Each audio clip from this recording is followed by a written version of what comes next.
crime, and Peter Chambers.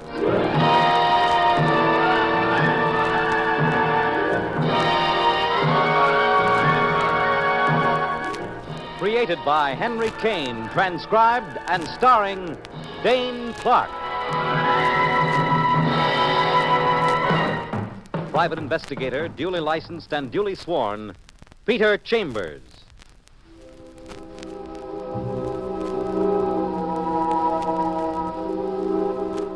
You're a private eye.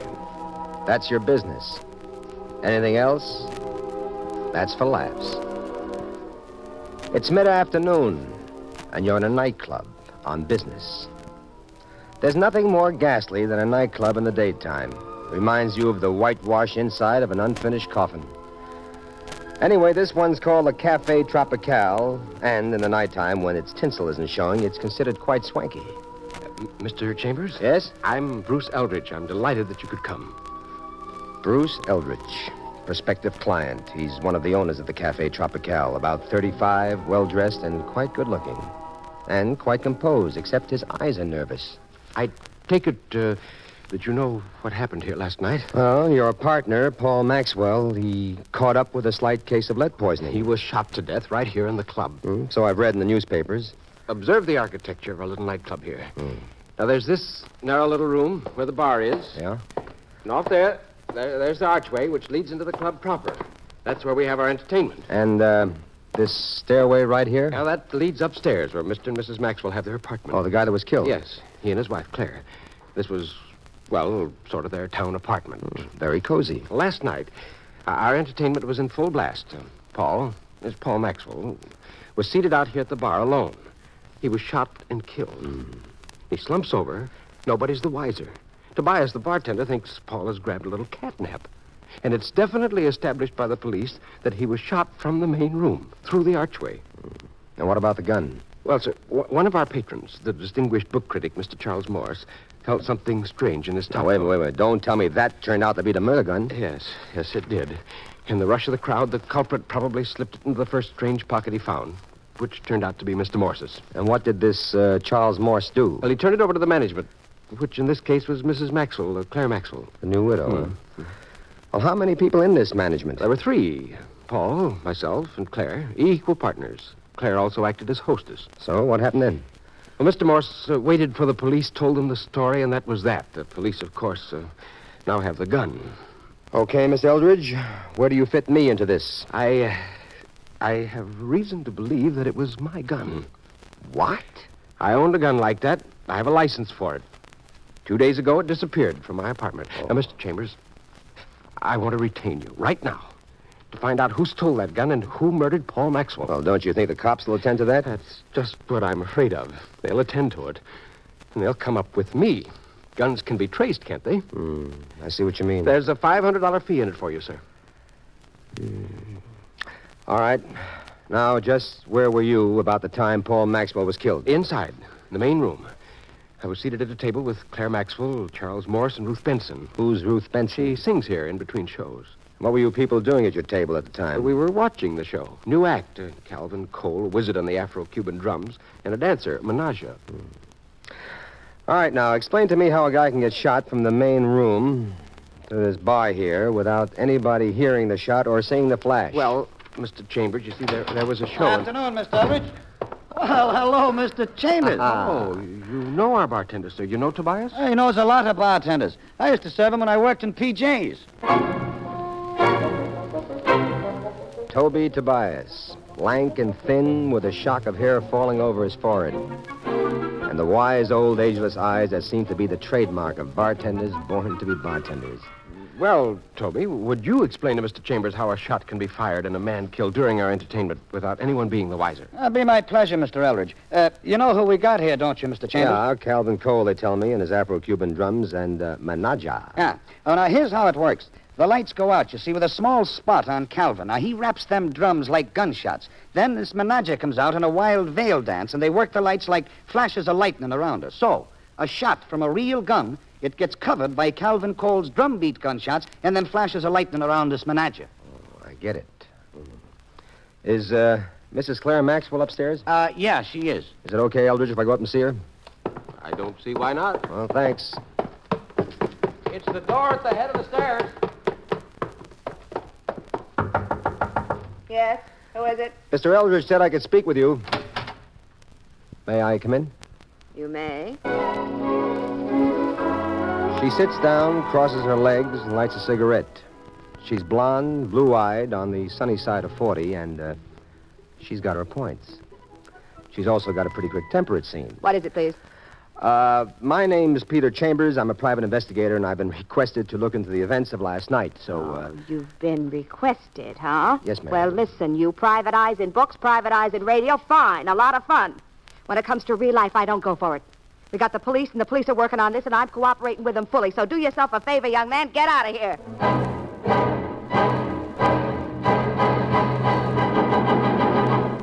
You do yourself a favor, and you get all the way downtown to police headquarters, to the office of Detective Lieutenant Louis Parker, cop, gentleman, and good friend. Hiya, Peter Piper. Afternoon, Lieutenant. Oh, I detect a real sweet note in your voice.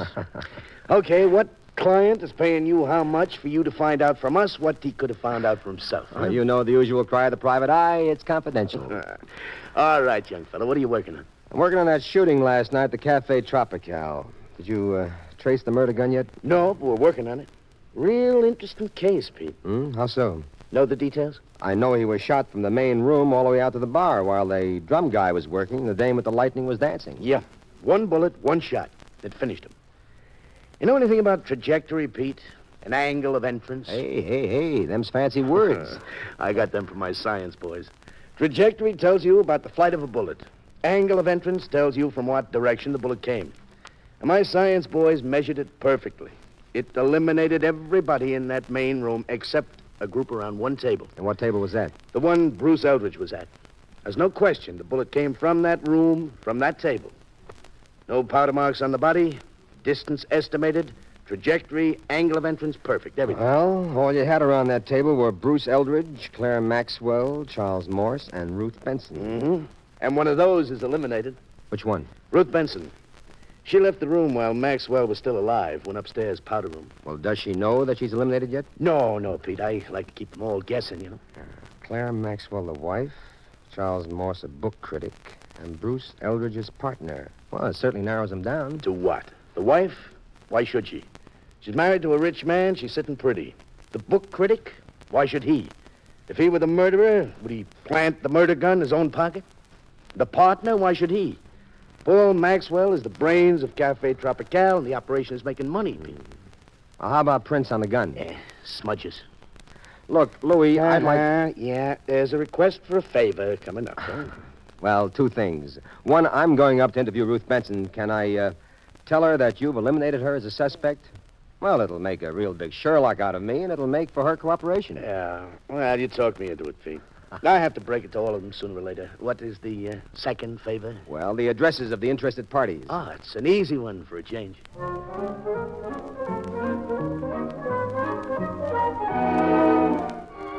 So, armed with addresses and an affectionate pat on the back from Parker, you're riding your white horse again, and you're at Ruth Benson's neatly furnished apartment. I'll be glad to cooperate, Mr. Chambers. Please make yourself comfortable. A brunette with glistening black hair and glistening black eyes, and more curves than the Indiana Raceway. You give her Parker's dope about her being eliminated as a suspect, and you get what you want. Cooperation. Anything, Mr. Chambers.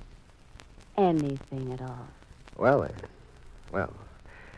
first, Bruce Eldridge. He used to own a gun once. That's a joke. I know about that gun. Would you break that down for me a little? Well, about 2 weeks ago, I was at his place. Bruce writes beautiful music, and I'm a singer, you know. And Yeah, I understand. we were out on the terrace, and he brought out that gun of his, and by accident went off. And guess what? I give up. He fainted dead away. Guy's got a phobia. As a matter of fact, when Paul Maxwell found out I'd been at Bruce's apartment, he raised the roof. And what did he raise the roof about? Oh, well, Paul and I, we, sort of had a thing going. And Paul and Bruce, was this thing what they argued about? Mm-hmm. But it's ridiculous. Bruce was perfectly innocent of any wrong intention. Of course. Well, Miss Benson, thank you very kindly. Not at all, Mr. Chambers.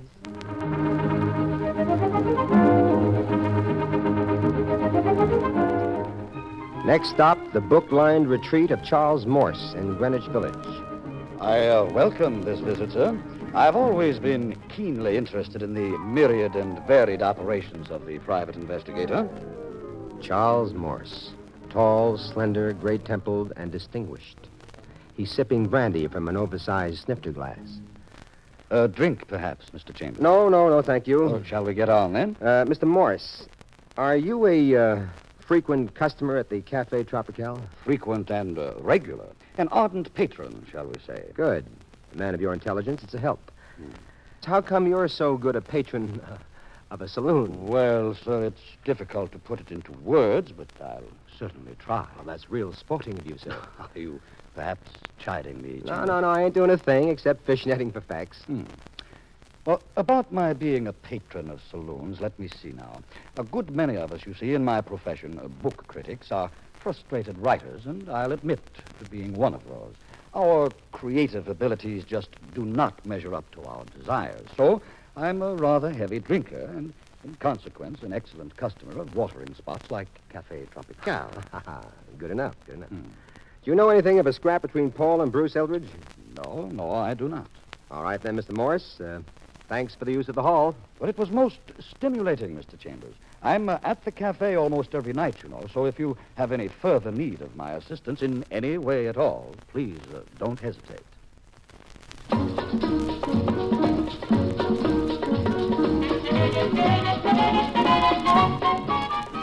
So that night you're back at Cafe Tropical, and the joint is jumping like they're featuring a strip dancer and handing out binoculars for free. You're greeted by Bruce Eldridge. Evening, Mr. Chambers. Hey, wow. Oh, nothing like a murder to drum up business. Quite macabre tonight, aren't you, Mr. Chambers? Macabre. Everybody in this cast of characters makes with the big words. You, that Charlie Morse. You mind if I go in the bar and mix with a hoi polloi like Toby Tobias? Don't mind in the least, Mr. Chambers. Oh, hiya, Shamus. How's the Shamus business? How's with the bartending business? It stinks, too. But if I play me cards right, I'm getting out of it. Before we go any further in this colloquy, point of order. Yeah? Scotch and soda. Coming at you, Mr. Chambers.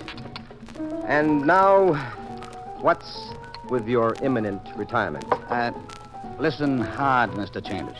Because either I make it or you make it. Look, Tobias, it's a little late for riddles. This is a moment of relaxation for me. It's about this here case you're working on. Oh, well, talk it up, Tobias, my lad. Now, if I spill the dope I got, this whole case becomes a hanger for you. So, spill. Nah, I ain't spilling yet, but I got a hunch I know just what this thing is all about. Now, that kind of information is good for a little payola from a certain party. Enough payola for me to retire. So tonight, I make me play. I'm off tonight at 11, and then I make me little old play. And if your little old play backfires? Then I'm calling on you at home, on the phone. And with the info I got for you, you're going to turn out to be a big hero. How much you asking for, Toby? 10,000 smackers. And the party's getting off cheap. Excuse me for now, Mr. Chambers. I got to go to work. And don't forget to be home come 11 o'clock. The crowd keeps pouring in like it's bargain day at Macy's, and the confusion mounts. And you like it, because right now you can use confusion. It gives you a chance to slip off your bar stool and slip up the stairs. The door to Claire Maxwell's room isn't locked. And inside you do a rapid search. And out of a dresser drawer, you come up with an interesting item. An expensive, heavy gold medal. On one side, there's an engraving of crossed pistols, and beneath that, the initials CM. CM. Claire Maxwell. The reverse side says Westchester Target Club competition, first prize, June 15th, 1953. You slip the medal in your pocket, and you're ready for a further gander when... What's going on here? Claire Maxwell. Indignation in her eyes, and much worse, an automatic in her hand. Big, black, deadly. Are you looking for something, Mr. Chambers? Nothing special, Mrs. Then Maxwell? get out of here quickly, please. I'm not finished yet, Mrs. You're Maxwell. finished, or you will be. Look, I got a right to shoot. You're a trespasser here. Now, don't come a step nearer or I'll shoot.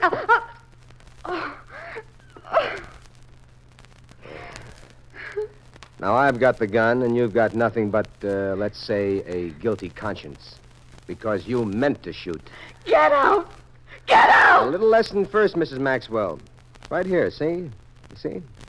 This is a safety catch. The gun don't go off unless the safety catch is unhooked. That's for next time. Now, for now, I take the clip out, throw your gun back to you like so, and I say, bye now.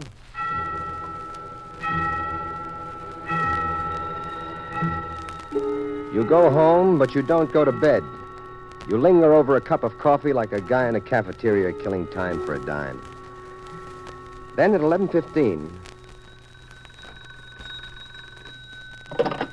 Hello? Mr. Chambers. Yeah? Toby. Now, Oh. look, the party give me a bellyache, so now I give the party a bellyache. Where are you at, the Tropical? No. I'm in a little broken-down saloon on 3rd Avenue and 56th. I want you to meet me here right away. Oh, what happened to your retirement plans, Toby? I ain't going to retire, but the party is. The party is going to retire for good. But- Now, come on down here, Mr. Chambers, and listen to Toby make like a canary. The name of this joint... Hello? Toby! Toby! You get to 56th and 3rd fast, but not fast enough because the cops are there already. And the boss man is Louis Parker. You set him up on the facts. And it's directly connected with the other thing, right? Couldn't be righter, Louis. Any idea who that certain party was? No idea at all. Any witness to this shooting? No, nothing. Well, look, Pete, it's late. No use you knocking yourself out on this one. Go home, go to sleep. We'll be in touch here. I think you're right, Louis. Oh, by the way, you traced that gun yet? Gun? What gun? You know, the gun in the other shooting, the Paul Maxwell deal. But what's with guns? What's your interest? Nothing, just asking. Look, stop bothering me with guns now. Huh? I got work to do. Good night, detective. So you're still at sea about Bruce Eldridge's gun. And that, after all, is your real interest. That's what you're going to be paid $500 for. Anyway, you go to sleep like a log. And the next afternoon, you're at the Westchester Target Club, asking questions and getting answers. You're back in Manhattan now and ready for the wrap-up. You put in a call to Parker, and comes nighttime, you're a saloon goer again. Cafe Tropical. Any news for me, Mr. Chambers? Sir Eldridge, could we talk somewhere alone? Sure. Come on upstairs. Charlie Morse show up yet? Expect him practically any moment. Do you want to talk to him, too? Don't mind if I do. All right, I'll leave word down here for him.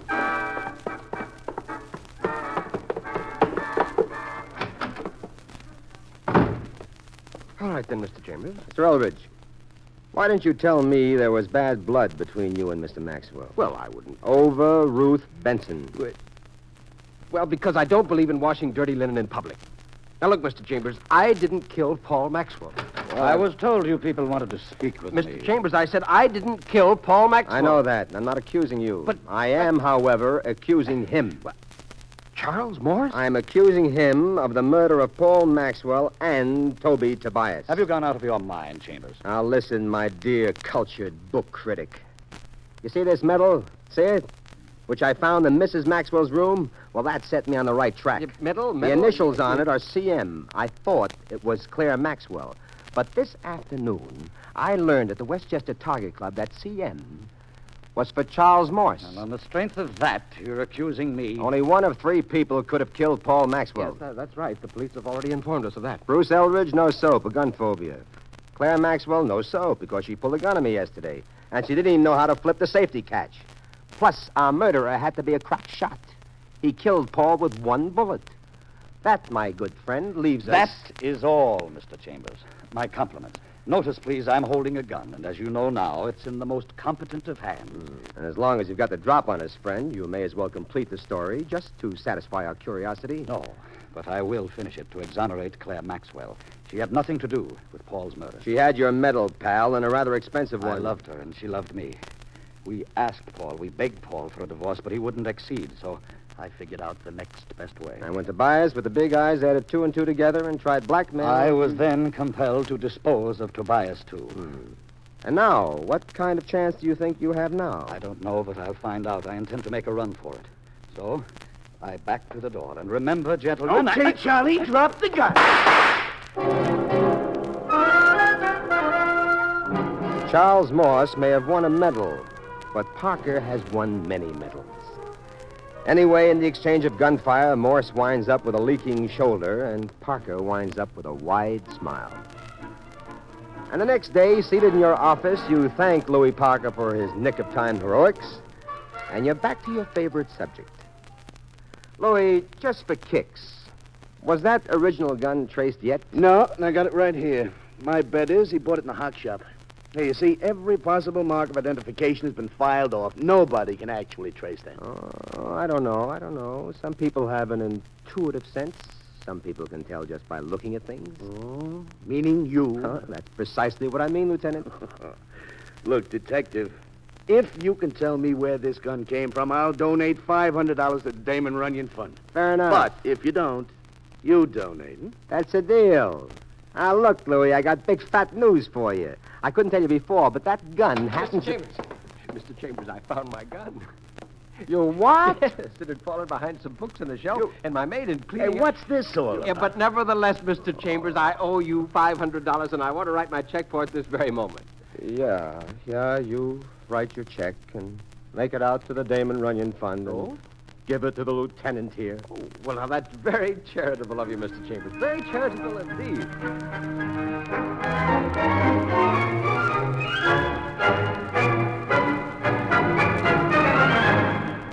And there you've had Crime and Peter Chambers.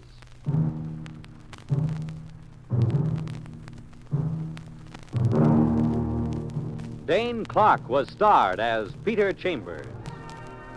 Crime and Peter Chambers was created and written by Henry Kane. Others in the cast were Bill Zuckert, heard as Lieutenant Parker, Ann Petoniak as Claire, Ed Peck as Charles, and Nelson Olmsted as Bruce. It was directed by Fred Wade. This is Fred Collins inviting you to tune in next week, same time, same station, for Dane Clark in Crime and Peter Chambers.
Crime and Peter Chambers has come to you through the worldwide facilities of the United States Armed Forces Radio and Television Service.